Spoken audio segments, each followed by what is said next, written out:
This is yet another example of how our main strategy for the grammar questions, predict the rule, can be so helpful. When I look at these choices, obviously it's about punctuation, but I'm drawn to choice C. Semicolons are very particular. We only have a handful of rules for them. Basically, we only have one. Basically, we need to know that a semicolon is going to equal a period.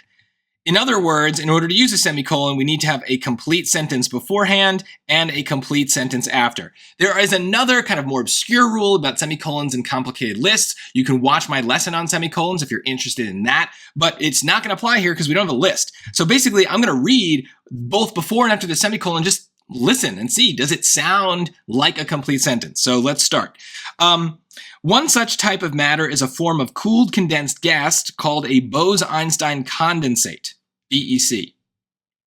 Okay, it's just saying something is called something. That seems like a sentence. It seems complete, right? Has a noun, has a verb. So that seems good, right? Check.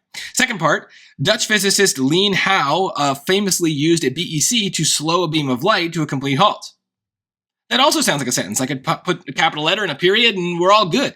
So that's it. We're done. We need a semicolon. There's no other arguments or anything else here. We have a complete sentence beforehand. We have a complete sentence after. In the English language, there are very limited ways that we can deal with that reality of two independent clauses. We can separate them with a period, but if we're going to join them together, we are limited in how we can do that. A semicolon is a valid way. A colon is a valid way. We can also use a conjunction like the word and, like we have in choice B. The problem is we can't do it alone. We need to have a comma before the conjunction, right? A comma plus a conjunction.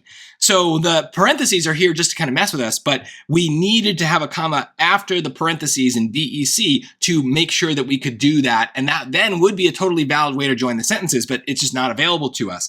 Similarly, a comma by itself is not enough to join two complete sentences, and we needed some sort of punctuation here.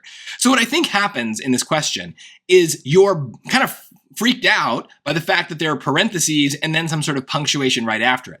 That's fine. Parentheses are just a way of inserting extra information. So notice I didn't even really read them. Like, it doesn't matter. It doesn't affect the sentence structure. You can just ignore them completely. And then yes, if there's any punctuation, we would put it after the parentheses because that extra stuff is still part of the first sentence.